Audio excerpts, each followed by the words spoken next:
عمر ابن خطاب رضی اللہ تعالیٰ امیرُ المومنین ایک مرتبہ مسجد نبوی شریف میں بیٹھے ہیں. آواز آئی، اے میرے بندے عمر، جاؤ جنت البقیع میں میرا ایک محبوب بندہ تنہا کھڑا ہے اور اس کے رہنے کا کھانے کا انتظام کرو. حضرت عمر کو یہ غیب سے آواز آئی.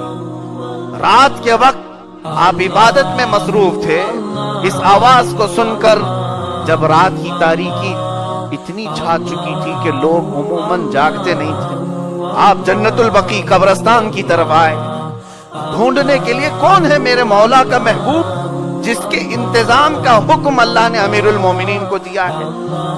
حضرت عمر چلتے ہوئے آئے تو جنت البقیع کے قریب دیکھا ایک بوڑھا شخص اپنے ہاتھ میں بانسری لیے ہوئے، باجا بجانے والا، اور اس کے ہاتھ میں ڈھول کے طبلے بھی ہیں. بوڑھا ہے اور وہ کونے میں بیٹھ کر کے رو رہا ہے. حضرت عمر فاروق رضی اللہ تعالیٰ عنہ چلتے چلتے اس کے قریب آئے تو اس بوڑھے نے پہچان لیا امیر المومنین آ رہے ہیں. اور یہ جرم بھی تھا مدینہ طیبہ میں بانسری بجانا، ڈھول بجا کر لوگوں کو اس طرح سے کھیل کود میں مصروف رکھنا. وہ دیکھتے ہی خوف کھایا اور جلدی سے اپنی بانسری اور طبلہ پیچھے چھپایا. حضرت عمر فاروق کو آتے دیکھ کر اور ڈرنے لگا، اتنی رات میں جنت البقیع کے پاس مجھے یہ پکڑ لیں گے، کوڑے ماریں گے. حضرت عمر فاروق رضی اللہ تعالیٰ عنہ نے اور ڈھونڈا، کوئی نہیں تھا سوائے اس بوڑھے کے. قریب آتے اس سے پوچھتے ہیں کیا حال ہے، بڑی محبت سے پوچھا اور کہا کیا کام کرتے ہو؟ تو وہ گھبرانے لگا، کچھ نہیں کہا. حضرت عمر نے کہا بتاؤ تو صحیح، اس لیے کہ میں تمہارے رہنے کے اور کھانے کے انتظام کے لیے آیا ہوں. اب وہ بوڑھا تھوڑا سا چونکا اور کہنے لگا امیر المومنین آپ سے میں کیا چھپاؤں، زندگی بھر میں بانسری بجاتا تھا، ڈھول بجا کر لوگوں سے پیسے کماتا. میری آواز میں سریلا پن تھا. میری بانسری جب بجتی تھی تو لوگ ناچنے لگتے تھے. میرے ڈھول کے طبلے پر آواز پڑتی تھی تو لوگوں کو رقص کی محفل ایسی ہو جاتی تھی کہ سب وجد میں آتے. بہرحال وہ سنا رہا تھا. پھر کہنے لگا امیر المومنین اب حالت میری ایسی ہو گئی کہ انگلیاں طبلے پر اٹھ نہیں پاتی کمزوری کی وجہ سے. آواز میں گڑگڑاہٹ ایسی آ گئی کہ اب بانسری مجھ سے بج نہیں پاتی.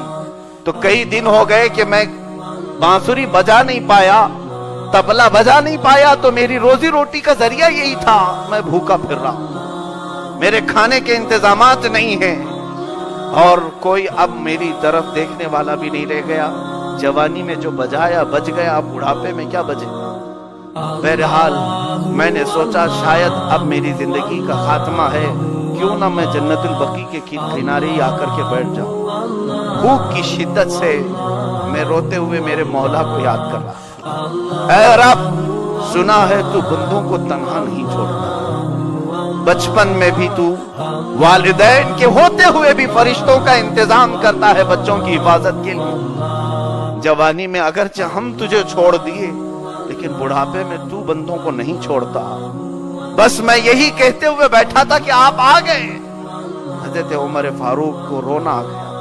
کہتے اے بوڑھے تجھے بشارت ہو، جس مولا کو تو یاد کرتے بیٹھا تھا اسی نے مجھے مسجد نبوی میں آواز دی کہ اے عمر جاؤ، میرا ایک بندہ جنت البقیع کے کنارے بھوکا بیٹھا ہے، اس کے کھانے اور رہنے کا انتظام کرو. میں تو میرے مولا کی طرف سے آئی ہوئی ندا سن کر تیرے پاس آیا، میں تجھے نہیں جانتا. اتنا سننا تھا کہ وہ سارنگی، وہ بوڑھا چیخ مار کر گر گیا، اپنی بانسری توڑا اور طبلہ پھینک دیا. کہا ہائے افسوس، زندگی بھر جس نے رب سے مقابلہ کرنے کی کوشش کی، ڈھول بجاتے بانسری بجاتے لوگوں کی ناچ میں مصروف رہا، آج ایک دن کیا مولا کو پکارا، اس نے امیر المومنین کو بھیج دیا. اس نے میرے کھانے اور رہنے کے انتظام کے لیے، کاش میں ہر دن اس بانسری کی بجائے اسے پکارا ہوتا، اس ڈھول کو بجانے سے بہتر اس کے سجدے کیے ہوتے. وہ غش کھا کر کے گرا. تھوڑی دیر کے بعد جب عمر فاروق رضی اللہ تعالیٰ عنہ اسے اٹھانے گئے تو اس کا انتقال ہو چکا تھا. یہ وہ لوگ ہیں جو آخر وقت ان کا رب کی محبت میں آیا اور رب کی محبت میں چلے. هذا حبیب اللہ.